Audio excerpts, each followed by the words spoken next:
To टीटू learning. Thanks a lot कि आपने हमारे पिछले वीडियो के बहुत सारे रिप्लाइज दिए। What you think about that element की ऐसी कौन सी चीज़ है जो कि बच्चों में अगर वो हो तो वो उनको बनाएगी फ्यूचर ऑक्यूपेशंस, फ्यूचर चॉइसेस के लिए रेडी। तो आई एम ग्रेटफुल कि आपने अपना वक्त निकाला और वो आंसर्स हमें किए। तो many of the answers are true, many of the answers are correct, but अगर मैं उन सभी आंसर्स को एक वन एलिमेंट में कंबाइन करूं तो वो एक बिग एलिमेंट होगा सेल्फ एस्टीम। आप इसे कॉन्फिडेंस भी कह सकते हैं, आपको ट्रस्ट इन वन सेल्फ भी कह सकते हैं। कुल मिलाकर के बात यह है कि बच्चे को खुद में कॉन्फिडेंस होना चाहिए कि वो जो चाहे वो कर सकता है। उसके लिए जो रिक्वायर्ड चीज़ें हैं वो उसके लिए मेहनत भी कर लेगा, वो हर एक काम कर लेगा, लर्निंग कर लेगा, एफर्ट्स लगाएगा, एक्सप्लोर करेगा। वो तभी कर पाएगा जब उसको खुद में कॉन्फिडेंस हो, खुद में ट्रस्ट हो कि yes I can do, I can fly.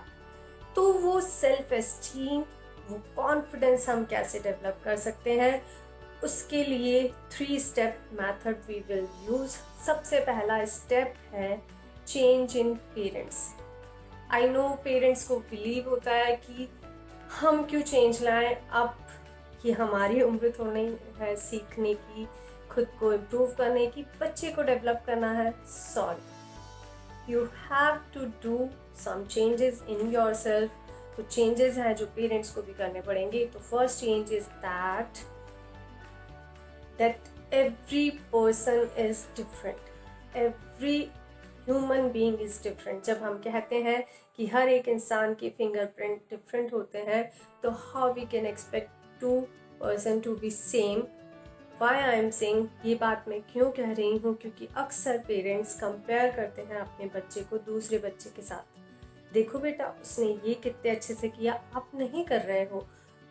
तो अगर इस चीज़ को और अच्छे से समझना है तो आप ये भी समझिए, अगर आपका बच्चा आपको कंपेयर करता है किसी और के पेरेंट के साथ, बच्चा कहता है मम्मा देखिए उसकी मम्मा कितने अच्छे से उसको प्यार से रखती है, उसे डांटती भी नहीं है, आप अंदर से हिल जाएंगे, आपको अच्छा नहीं लगेगा। No one wants to be get compared. कोई भी नहीं चाहता कि उसका कंपैरिजन किसी और से हो। तो वही चीज़ आई एक्सपेक्ट फ्रॉम यू कि आप भी अपने बच्चे का कंपैरिजन किसी से ना करें, उसका कंपैरिजन आप खुद उससे करें कि यस बेटा, ये हमें चीज़ है जो डेवलप करनी है, ये हमें अच्छा करना है, ये थोड़ा सा कम है। इसके लिए मैं आप को एक एग्जाम्पल दे सकती हूँ। आप अपने बच्चे को कह सकते हैं कि हर पर्सन में बहुत सारा गुड फैक्टर होता है और कुछ कुछ एविल फैक्टर होता है। तो अगर हम गुड हैबिट्स रखेंगे, अच्छे एफर्ट्स करेंगे, अच्छे टास्क करेंगे, अच्छी मेहनत करेंगे, तो वो गुड फैक्टर बढ़ता जाएगा और एविल फैक्टर कम होता जाएगा। और अगर हमारा बिहेवियर खराब है, अगर हम गलत काम कर रहे हैं, तो वो एविल फैक्टर ग्रो हो जाएगा। So you want to be angel और you want to become evil. तो वो बच्चा, no one wants to become evil, तो वो बच्चा गुड ही बनना चाहता है, वो एंजल ही बनना चाहता है। तो उसको किसी और से कंपेयर नहीं कीजिए। उसके अंदर ही जो एक एंजल है और एक जो एविल है उससे कंपेयर कीजिए, तो ये काम आपके लिए आसान हो जाएगा। सेकेंड चेंज, तो आई थिंक आप ये फर्स्ट चेंज कर लेंगे। सेकेंड चेंज है too much is too bad. हम पेरेंट्स 2 टाइप के हो सकते हैं, इनफैक्ट 3 टाइप के होते हैं, but I am talking about 2 type. एक पेरेंट वो होते हैं जो टू मच ऑफ प्रोटेक्टिव होते हैं, जो बच्चे को चलने भी नहीं देते कि बेटा आप गिर जाओगे, यहाँ पे नहीं चलो, वहाँ पे मत जाओ, आप गिर जाओगे, इससे काम मत करो, आपको चोट लग जाएगी, वहाँ मत जाओ, कुछ और हो जाएगा, घर के बाहर मत जाना, ये मत करना। I know that parents want to be protective, but कुछ चीज़ें आपको उस पर छोड़नी ही पड़ेगी। आप हर वक्त हेलीकॉप्टर की तरह उसके ऊपर नहीं घूम सकते। सेकेंड थिंग इज़ दैट कुछ पेरेंट्स ऐसे होते हैं जो बिल्कुल रूथलेसली बच्चे को छोड़ देते हैं, जो तुम्हें करना हो करो। I know this kind of parents are very less, but too much in both the side is wrong. हमें बच्चे को गोद में उठाने से लेकर कि उसका बड़े होने पे हाथ छोड़ने तक की मेहनत करनी ही पड़ेगी। वो धीरे धीरे धीरे हमें गोद से एक उंगली पे आना पड़ेगा और उसका हाथ छोड़ना पड़ेगा। मैं ये कहना चाहती हूँ इस बात से कि बच्चे को इंडिपेंडेंटली काम करने के लिए हमें हैबिट डालनी ही पड़ेगी। उसके लिए हमें अपना to much of protection control करना पड़ेगा। तो I know you all want good things for your kid, so stop being too possessive, too protective for your kid. Why I am saying self esteem का too much protection से क्या लेना देना है? ये लेना देना है कि जब आप बच्चे को ज़रूरत से ज़्यादा प्रोटेक्ट करते हो तो वो अपना कॉन्फिडेंस खो देता है। उसको ये लगता है शायद सच में मैं ये काम नहीं कर सकता, शायद सच में मैं आगे नहीं बढ़ सकता, शायद सच में मैं इतना केपेबल नहीं हूँ। तो उसको सेल्फ डाउट आने लगता है। तो that is why I am asking to stop being too much of protective. ज़रूरत से ज़्यादा प्रोटेक्शन आपके बच्चे का कॉन्फिडेंस छीन सकता है। तो अगर हमें बच्चे का सेल्फ एस्टीम बढ़ाना है, कॉन्फिडेंस बढ़ाना है, तो पहली चीज़ आपको उसका बहुत ज़्यादा प्रोटेक्शन नहीं करना है। उसको धीरे धीरे उस पर फेथ रखना है, उस पर बिलीव करना है, उसको छोड़ देना है, उसको खुद से काम करने देना है। और दूसरा, उसको किसी और से कंपेयर नहीं करना है, क्योंकि जब आप कंपेयर करते हैं तो वो खुद का कॉन्फिडेंस लूज़ करता है कि शायद मैं अच्छा नहीं हूँ, मेरे पेरेंट्स किसी और को पसंद करते हैं। So step 2 to exhale the self-confidence of our kids, self-esteem of our kids. तो स्टेप 1 में हम चेंजेस लेकर के आए थे हमारे पेरेंट्स में, और स्टेप 2 में हमें चेंजेस लेकर के आने हैं हमारे किड्स में। So change number 1 is make them decision maker. बच्चों को डिसीजन लेने की आदत डालेंगे हम छोटे छोटे टास्क में उनकी राय लेना, वो क्या करना चाहते हैं और फिर वो जैसा चाहते हैं उन्हें करने देंगे।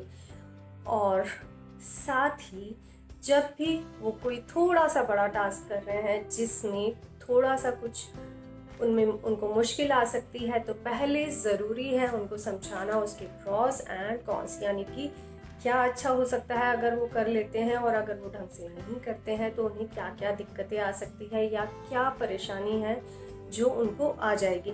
जैसे कि अगर बच्चा कैंची से पेपर काटना स्टार्ट कर रहा है तो बहुत छोटे को हम अलाउ नहीं कर सकते हैं, बट बच्चा थोड़ा ग्रो हो गया है, वो होल्ड कर सकता है, तो हम उसके साथ रहेंगे, हम उसको बताएंगे कि हाँ आप इसको ऐसे कट कर सकते हैं। बट अगर आपने ध्यान नहीं रखा तो आप अपने हाथ को कटवा सकते हैं, आपको लग सकती है, चोट आ सकती है। तो उसका हैंड होल्डिंग करके उसके साथ में रुक करके हम उसको वो सिखाएंगे धीरे धीरे धीरे धीरे। जब बच्चा वो सीख जाएगा तो हम उसको अलाउ कर सकते हैं। तो ये एक प्रोसेस है जो कि एक मैंने एग्जाम्पल बताया है। सेम थिंग हम अदर चीज़ों में भी कर सकते हैं।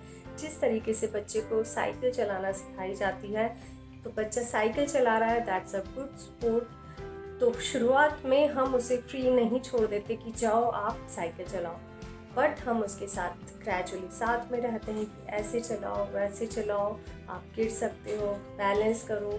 तो सारे इंस्ट्रक्शन के साथ हम उनको गाइड करते हैं और वो धीरे धीरे अपने आप हर चीज़ में डिसीजन लेना स्टार्ट करते हैं। तो we have to try making them decision maker. Change number 2, हमें बच्चों को बनाना है self aware person. Self awareness ये होती है कि मैं खुद को हमेशा ये एनालाइज करूँ कि आज मैं और क्या बेहतर कर सकती हूँ, क्या ये टास्क है जो मैं कर सकता हूँ, क्या ये चीज़ है जो मुझे करनी चाहिए।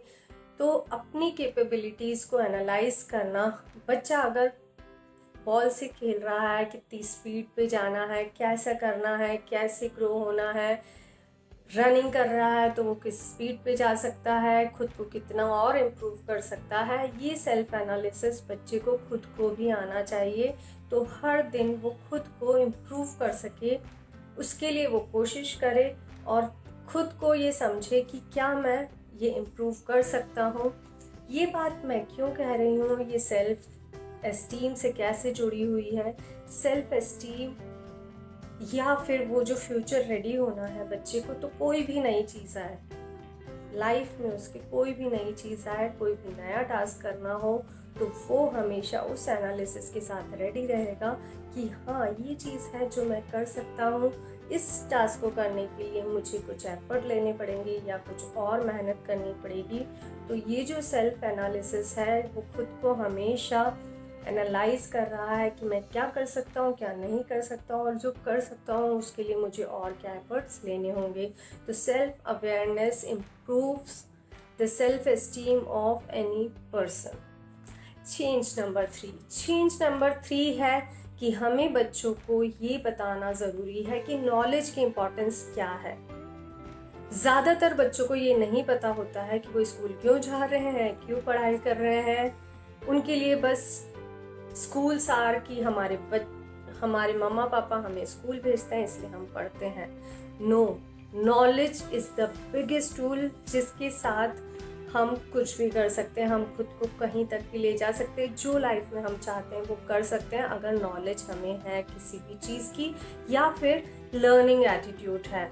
तो knowledge is the biggest tool, ये बच्चों को समझ में आना ज़रूरी है, ताकि फ्यूचर में अगर कुछ भी नया आता है, बहुत सारी चीज़ें हैं ईजाद हो रही है, नई से नहीं आ रही है, अगर नॉलेज को वो एज अ टूल लेंगे, लर्निंग बिहेवियर रहेगा, उसके लिए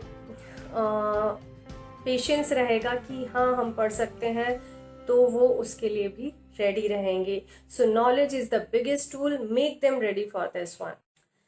स्टेप 3 में हम जानेंगे कुछ चीज़ें। पॉइंट 1, हमारे बच्चों को हमें अप्रिशिएट करना चाहिए, हमेशा ही करना चाहिए, बिकॉज अप्रिसिएशन हमारे बच्चों को और एफर्ट लगाने के लिए हेल्प करता है। बट ज़रूरत से ज़्यादा एप्रिसिएशन की वैल्यू को खो देता है। अगर हम ज़रूरत से ज़्यादा अप्रिशिएट करते हैं तो बच्चा उसे फॉर ग्रांटेड लेता है कि ठीक है ये तो मैं करता ही रहता हूँ। या फिर आप बिल्कुल ही अप्रिशिएट नहीं करते हैं तो बच्चे को लगता है कि मैं चाहे जो कुछ कर लूँ, मैं कितनी ही मेहनत कर लूँ, मेरे पेरेंट्स मुझे कभी भी अप्रिशिएट नहीं करेंगे। तो अप्रिसिएशन के लिए एक सिंपल सा कॉन्सेप्ट है, लेडर कॉन्सेप्ट। जब भी बच्चा एक सर्टेन लेवल किसी चीज़ के लिए क्रॉस करता है तो उसको उस वक्त पे अप्रिशिएट करना बहुत बहुत बहुत ज़रूरी है। मगर जब वो कंसिस्टेंटली उसी चीज़ को बार बार किए जा रहा है तो you can't appreciate them all the time. But आपको उनको पुश नहीं कहूँगी, उनको मोटिवेट करना है कि हाँ आप ये पहले से कर चुके हैं, आप इससे बेहतर कर सकते हैं।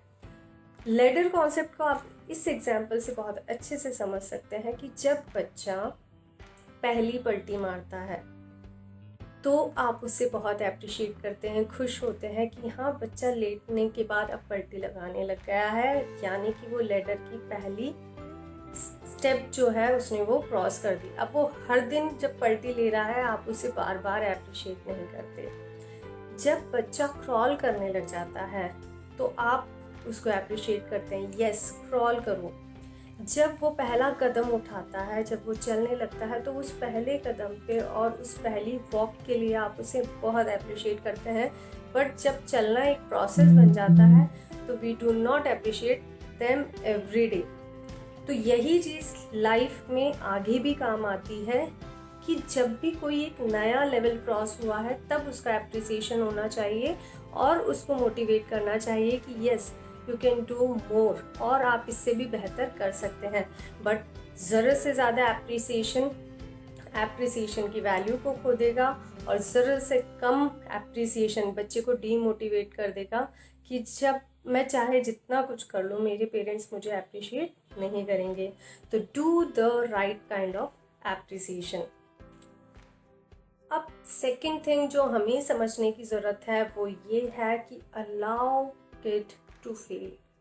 इसका मतलब ये नहीं कि बच्चा फेल होकर के आ रहा है and you are very happy. इसका मतलब ये है कि बच्चा अगर किसी चीज़ के लिए कुछ एफर्ट ले रहा है, कुछ नई चीज़ एक्सप्लोर करना चाहता है तो let them do.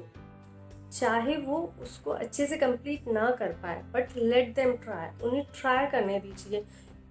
Don't stop and don't expect कि वो आज ही बहुत अच्छा कर जाएंगे, आज ही कुछ अचीव कर जाएंगे।